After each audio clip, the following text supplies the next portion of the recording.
నమస్తే. ప్రస్తుతం మనతో పాటు బీజేపీ ఎమ్మెల్సీ అంజిరెడ్డి గారు ఉన్నారు. వారితో మాట్లాడదాం. తెలంగాణ తాజా రాజకీయాలు అవుతుంది, పార్టీ వ్యవహారాలు అవుతుంది, అలాగే ప్రజాప్రతినిధుల యొక్క వినతుల కార్యక్రమం అయితే నడుస్తుంది. మరి ఎట్లా రెస్పాన్స్ ఉందో తెలుసుకుందాం. సార్ నమస్తే.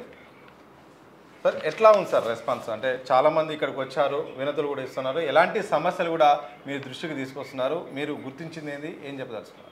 ప్రతి ఒక్కరు ఏదైతే వాళ్ళ సమస్యలు ఉన్నాయో ఆ సమస్యల కోసానికి ఇండ్ల విషయంలో అయినా, వాళ్ళ ల్యాండ్ల పంచాయతీ అయినా, తర్వాత ఏంటంటే గవర్నమెంట్ వాళ్ళు ఏది సర్వే అయినా, పోలీస్ స్టేషన్ల విషయంలో అయినా, ఇంకా కొంతమంది కాంగ్రెస్ పార్టీ ఏదైతే ఉందో వాళ్ళకు ఒత్తాసు పలుకుతారని మీరు కంపల్సరీ ఫోన్ చేయాలి, కలెక్టర్ గారికి ఫోన్ చేయాలి, వాళ్ళకి ఫోన్ చేయాలంటే ఇమీడియట్ ఫోన్ చేసి డిఎస్పీ గారికి ఫోన్ చేసి అవసరమైతే ఎస్పీ గారు ఫోన్ చేసుకుని జరుగుతూ ఉన్నది. జరిగినప్పుడు వాళ్ళందరికీ న్యాయం జరుగుతూ ఉంది. ఇప్పటివరకు రిప్రజెంటేషన్లు కూడా ఇచ్చారు, న్యాయం జరుగుతూ ఉన్నది. ఆ న్యాయంలో భాగంగా ప్రతి ఒక్కరు భరోసా కార్యక్రమంలో ఎవరైతే ఉన్నారో, ఎవరు అందుబాటులో ఉన్నారో వాళ్ళకు వచ్చి రిప్రజెంటేషన్ ఇస్తూ ఉన్నారు. ఎవరైతే రిప్రజెంటేషన్ ఇచ్చారో మ్యాక్సిమం 70 to 80% వాళ్ళకు న్యాయం జరుగుతూ ఉన్నది. ఆ న్యాయంలో చాలామంది హ్యాపీగా ఫీల్ అవుతూ ఉన్నారు. ఓకే, ఇక రాజకీయాల విషయానికి వస్తే కాళేశ్వరం సంబంధించిన కమిషన్ రిపోర్ట్ అయితే మాత్రం బయటపెట్టింది. ఇక కేసీఆర్ కేంద్రంగానే సాగింది, ఆయన ఒక ఇంజనీర్లా వ్యవహరించారు, చాలా అవకతవకలు జరిగాయని కూడా రాష్ట్ర ప్రభుత్వం చెప్తుంది. పార్టీ స్టాండ్ అంటే ఏం చెప్పాల్సి? మీరు ఒకటే గుర్తుపెట్టుకోవాలి, ఎప్పుడైనా సరే. ఇప్పుడు కాళేశ్వరం ప్రాజెక్టు ఆల్రెడీ కట్టారు.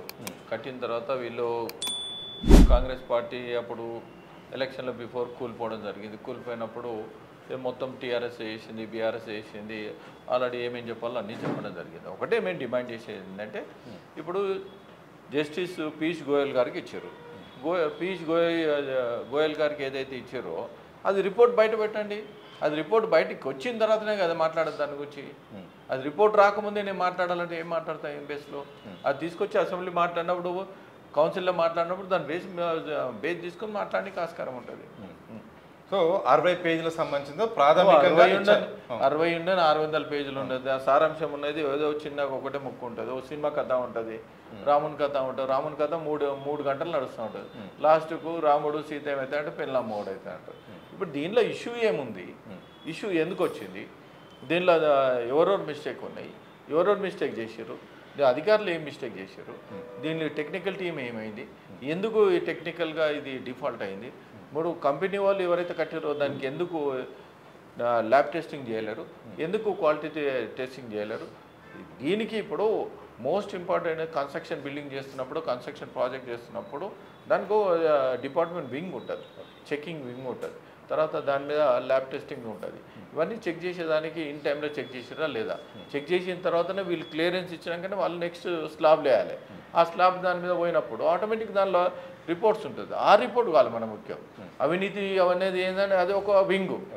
ఈ వింగ్ ఏంటంటే ఇప్పుడైతే కన్స్ట్రక్షన్ చేసినప్పుడు కన్స్ట్రక్షన్ చేసిన తర్వాత గూలింది ఎందుకు గూలింది, దీని కన్స్ట్రక్షన్ ఫీల్డ్ ఏంది. ఇప్పుడు ఆర్కిటెక్చర్ మన ఇల్లు కట్టుకోనికి ఇస్తారు. దీనిలో ఆర్కిటెక్చర్ లోపం ఉందా, లేకుండా ఎవరైతే కన్స్ట్రక్షన్ చేసింది వాళ్ళ లోపం ఉందా, లేదా ఈ డిపార్ట్మెంట్ నుంచి చెకింగ్ చేసినప్పుడు వీళ్ళ లోపం ఉందా, ఇవన్నీ లోసుకులు ఉన్నాయి. అది బయటపడాలి మాకు, అంతే. అది దీని ఇష్యూ. కొంతకాలంగా ఒక అంశం చుట్టూ కూడా చాలా తీవ్రంగా చర్చ నడుస్తుంది. ఈ 2-3 రోజుల్లో కూడా ఇంకా బలం ఎక్కువైపోయింది. బీజేపీలో బీఆర్ఎస్ అనేది విలీనం అనే అంశం. ఎమ్మెల్సీ కవిత మాట్లాడింది, సీఎం రమేష్ మాట్లాడారు, అలాగే ఈ అంశం చుట్టూ కూడా సాగుతుంది. నిజంగా బీజేపీ నిజంగా విలీన ప్రతిపాదన వచ్చిందా, నిజంగా ఏం చెప్పాల్సి? ఇప్పుడు ఆ మాట మా రాష్ట్ర అధ్యక్షుడిని లేకుంటే నేషనల్ అధ్యక్షుడిని నడ్డా గారిని అడిగితే చెప్తారు క్లారిటీగా. ఎవరెవరు వచ్చారో, ఎవరెవరు మాట్లాడారో వాళ్ళ దగ్గర వివరంగా ఉంటాయి. అది మీరు అక్కడ చర్చించే విషయం. 2 రోజుల నుంచి మరొక అంశము, ఆపరేషన్ ఆకర్ష్ బీజేపీ స్టార్ట్ చేసింది. ఇక బీఆర్ఎస్లో ఎవరైతే అసంతృప్తిగా ఉన్న మాజీ ఎమ్మెల్యేలు ఉన్నారో, అలాగే కాంగ్రెస్లో కూడా ఎవరైనా నేతలు ఉంటే వాళ్ళందరూ కూడా ఇక చేర్చుకొని స్థానిక ఎన్నికల లక్ష్యంగా ముందడుగేస్తుంది అనే ఒక ప్రచారం జరుగుతుంది. ఇప్పటికే గువ్వల బాలరాజు కూడా రాజీనామా చేశారు, త్వరలో బీజేపీలో చేరబోతున్నట్టు కూడా తెలుస్తుంది. మరో 10 మంది అని కూడా వార్తలు. మీకున్న సమాచారం ఏంటి, నిజంగా చేరికలపై ఉన్న క్లారిటీ? మీరు ఒకటే గుర్తుపెట్టుకోండి, ఎందుకు చేరుతారు ఒక పార్టీ నుంచి ఒక పార్టీ ఎందుకు చేరుతారు? అవసరాలు. పార్టీ క్రేజీ పెరిగినందుకు రాబోయే రోజుల్లో భారతీయ జనతా పార్టీ గవర్నమెంట్ వస్తుందనే ఉద్దేశంతోనే, ముందు ఆలోచనతోనే ప్రతి ఒక్కరు చేరడానికి ఆస్కారం ఉంది. ఇదొకటే నిదర్శనం, అంతకన్నా మించి వేరేం కాలే. కానీ బీఆర్ పార్టీలో చేరుతున్నారు అంటే మీరు ఒకటే గుర్తుపెట్టుకోండి, గవర్నమెంట్ ఉన్న పార్టీ ఏది? కాంగ్రెస్ పార్టీ. రాబోయే రోజుల్లో గవర్నమెంట్ వచ్చే పార్టీ ఏది? BJP party. ఈ 2 పార్టీలు చూసి బీజేపీ పార్టీ అవినీతి లేని పార్టీ నిబద్ధతతో ఉంటుంది, క్రమశిక్షణతో ఉంటుంది, రాబోయే రోజుల్లో గవర్నమెంట్ ఫామ్ అవుతుంది. అందుకోసానికి వలసలు స్టార్ట్ అయినాయి. కానీ కేంద్ర రాష్ట్ర ప్రభుత్వాల తీరు బాగలేదు, మేము మరోసారి అధికారంలో రాబోతున్నాం, వీళ్ళని అంతా కూడా బయట పెడతామని కూడా ఇప్పుడు బీఆర్ఎస్ అంటుంది. ఇప్పుడు మీరు ఒకటే గుర్తుపెట్టుకోవాలి, నువ్వు డ్యూటీ చేయలేదు, నీ అవినీతి ఏం ప్రూవ్ చేస్తాము? మేము గవర్నమెంటే రాలేదు, మా అవినీతి ఏం చేస్తాడు? ఏముంది చెప్పు? కేంద్ర ప్రభుత్వ నేను ఏముంటుంది ఏముంది చెప్పు? కేంద్ర ప్రభుత్వ విధానంలో తీసుకుంటే మీరు ఒకటే గుర్తుపెట్టుకోండి, 12 లక్షల కోట్లతోని గత 11 సంవత్సరాలు 12 లక్షల కోట్లతోని ఈరోజు డెవలప్ చేసిన కార్యక్రమం. ఇంకొకటి తెలంగాణలో మీకు తెలియని విషయం ఏంది చెప్తున్నా అంటే, ఈరోజు భూముల రేట్లు పెరిగినాయంటే కేంద్ర ప్రభుత్వంతో. తెలుసా మీకు? కేంద్ర ప్రభుత్వంతో రేటు పెరిగింది తెలుసా మీకు? నా వల్లనే పెరిగాయి, మేమే రియల్ ఎస్టేట్ మీకు నేను తెలుసా అని అడుగుతున్నా. తెలియకపోతే నేను చెప్తాను. ఎప్పుడైతే నేషనల్ హైవేస్ కొత్తగా వేసారో, కొత్త రోడ్స్ నేషనల్ హైవేస్ ఏవైతే ఇచ్చారో, గతంలో 2014 కన్నా ముందు 2200 కిలోమీటర్లు ఉండే, ఇప్పుడు 5350 కిలోమీటర్లు అయినాయి. కొత్త రోడ్స్ చేస్తారు. ఎప్పుడైతే రోడ్స్ వేసారో రోడ్ పక్కన ల్యాండ్స్ అన్నీ ఇంప్రూవ్ అయినాయి. తర్వాత ఎవరైతే ఇప్పుడు ఇక్కడ కిరాయికి ఉన్నారో, హైదరాబాద్ కిరాయికి ఉన్నారో, 30,000 కిరాయికి ఉన్నారు, 20,000 కిరాయికి ఉన్నారు. రోడ్ హైవే మేము వేసినప్పుడు 30 కిలోమీటర్ల దూరం పోయి అక్కడ ఉంటా ఉన్నారు. అక్కడ నీకు ఇక్కడ రేట్లు, అక్కడ నీకు రేట్లు తగ్గియాలంటే అక్కడ 10,000 ఉందనుకో, ఇడికైనా అక్కడికి ట్రావెలింగ్ పోవడానికి ఆస్కారం ఉంది. మేము రోడ్ వేసినందుకు అక్కడ పోతా ఉన్నారు, అక్కడ రేట్లు పెరుగుతున్నాయి. దీన్ని టాక్టిక్స్. ఈ టాక్టిక్స్ ఎవరు తెలియదు. అర్థమైందా? నేను ఛాలెంజ్ చేసి చెప్తా ఉన్నా, బీఆర్ఎస్ అయినా కాంగ్రెస్ పార్టీ అయినా, ఏదన్నా కొత్త రోడ్ ఫామ్ చేసిరా, వీళ్ళు 20 నెలలు గవర్నమెంట్ వచ్చిందా, కొత్త రోడ్ ఫామ్ చేసిరని చెప్పండి. ముఖ్యమంత్రి గారు కన్నా లేకుంటే కోమటిరెడ్డి వెంకటరెడ్డి గారు కన్నా కొత్త రోడ్డు నేను ఫామ్ చేసినాం, ఈ రోడ్డుకు మేము ఇంత డెవలప్ అని చెప్పండి. లేదు. RRR కూడా మేమే అమౌంట్ ఇస్తూ ఉన్నాం, అక్కడ కూడా రేట్లు పెరుగుతూ ఉన్నాయి. మీరు స్టేట్ హైవేస్ మేము ఈ రోడ్స్ వేసినామని చెప్పుకునే స్థితి లేదు మీకు. అప్పుడు దానికి నేను జవాబు చెప్తాను, మీ వల్లనే పెరిగిందని అడుగుతాను. ఇప్పుడు పడాన్చేరు నుండి మీరు తీసుకోండి, ఇప్పుడు మియాపూర్ నుండి సంగారెడ్డి దాకా నేషనల్ హైవే 8 వే చేస్తూ ఉన్నాం. ఎందుకు ఈజీ? దానిలో ఎక్కడైతే ఫ్లైఓవర్స్ కావాలో ఫ్లైఓవర్స్ చేస్తూ ఉన్నా ఇస్తున్నాం. నీకు సంగారెడ్డి వరకు ఎవరు అనుభవాలన్నా ఇమీడియట్లీ 20 నిమిషాల్లో పోవడానికి ఆస్కారం ఉంది. దాన్ని ప్రపోజల్ పెట్టండి. మీరు ఏదైతే మెట్రో ఉంది, మెట్రో మీరు ఏమన్నారు, కమిట్మెంట్ పటాన్చేరు కాదు, నేను పటాన్చేరు వరకు కమిట్మెంట్ చేసినాను, 15 కిలోమీటర్లు వెళ్ళలేని పరిస్థితి ఉన్నాను. నీకు పటాన్చేరు హబ్బు, ఇండస్ట్రియల్ ఏరియా హబ్బులో నువ్వు తీసుకుపోయి చేయాలి. ఆలోచనతో పనిచేయండి, ప్రజలకు పనిచేయండి. కానీ మీరు ఎన్ని చెప్పినా ఏం చేసినా ఒక విమర్శ మాత్రం మీ పార్టీని వెంటాడుతుంది. ఒకటి బీజేపీ బీఆర్ఎస్ రెండు ఒకటే, ఇద్దరికి మధ్య అండర్స్టాండింగ్ ఉన్న ప్రచారాన్ని మాత్రం కాంగ్రెస్ పదే మీపై ప్రయోగిస్తుంది. మీరు ఒకటే గుర్తుపెట్టుకోండి, ఎవరైతే ఉన్నారో బీఆర్ఎస్తోని మేము ఎప్పుడన్నా జత కట్టామా? వీళ్ళే గత ఎలక్షన్లో కూడా బీఆర్ఎస్ కాంగ్రెస్ కలిసి పోటీ చేసింది. మరి బీఆర్ఎస్ బీజేపీ కలిసి ఎప్పుడన్నా పోటీ చేసిందా చెప్పు?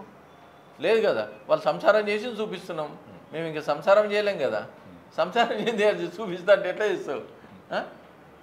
ఇంకొకటి కాంగ్రెస్ పార్టీ నేను డిమాండ్ చేసేది ఏంటంటే, ఆటో కార్మికులు ఉన్నారు. ఈ ఆటో కార్మికులు దగ్గర 5 నుంచి 6 లక్షల మందికి ఆటో కార్మికులు ఉన్నారు.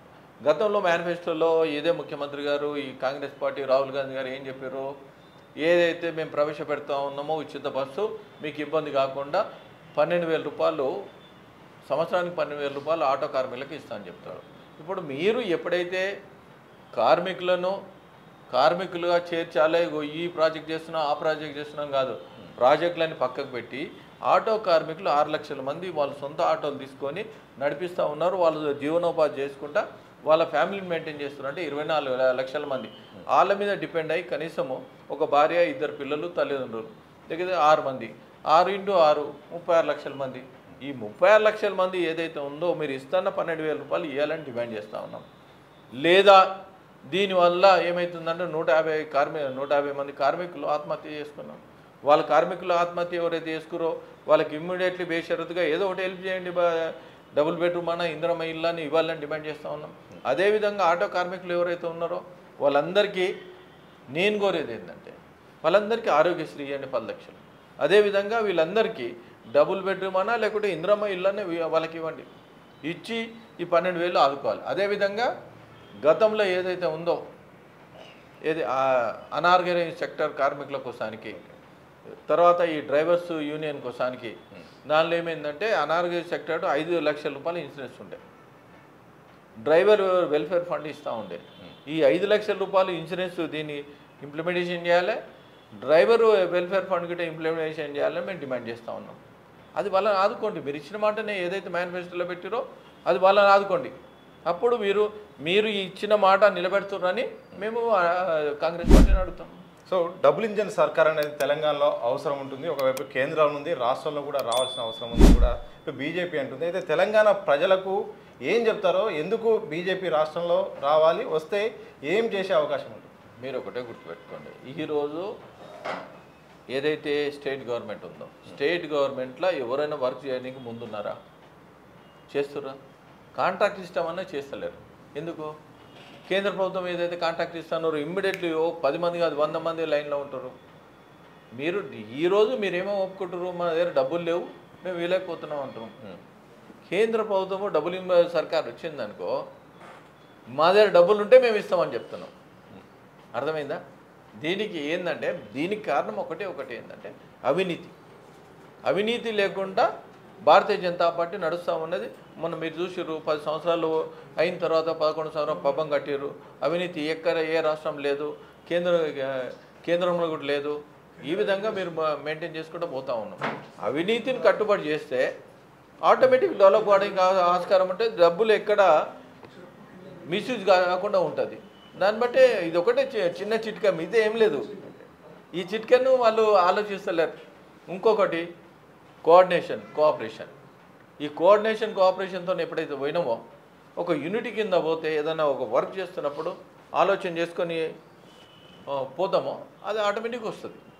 కానీ ఇదే సందర్భంలో నేను ఒక లాస్ట్ క్వశ్చన్ అడిగి అయిపోయేస్తాను. మీ కోఆర్డినేషన్ ఉన్నది, అంత బాగానే ఉంది, అది ప్రభుత్వ పరంగా. కానీ తెలంగాణ బీజేపీలో మాత్రం ఇంటర్నల్గా వారు జరుగుతుంది, నేతల మధ్య సఖ్యత లేదు, సయోధ్య లేదు. అందుకోసమే కేంద్ర అధిష్టానం సిద్ధంగా ఉన్నప్పటికీ కూడా ఇక్కడైతే రాష్ట్ర కుమ్ములాటల కారణంగా రాజకీయంగా పార్టీకి ఇబ్బంది అవుతుంది అనేది ప్రధానంగా జరుగుతున్న ఆరోపణ. సతీష్, మొన్ననే బీసీ ధర్నా అయిందా? బీసీ ధర్నాలో ఎవరు రాలేదు చెప్పు? అందరు కనిపిస్తున్నారు, ఎవరు రాలేదు చెప్పు?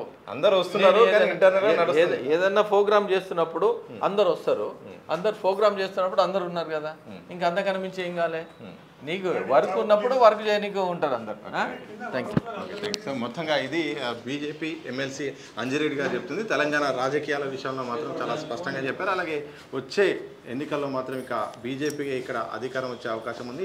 అన్ని రకాలుగా మేము ఇటు కాంగ్రెస్ లాగా బీఆర్ఎస్ లాగా కాకుండా అభివృద్ధి చేయడానికి మేము సిద్ధంగా ఉన్నాం, ప్రజలు కూడా మా వైపు ఉండాల్సిన అవసరం ఉందని కూడా ఆయన చెప్తున్నారు. చూస్తూనే ఉండండి దిశ టీవీ.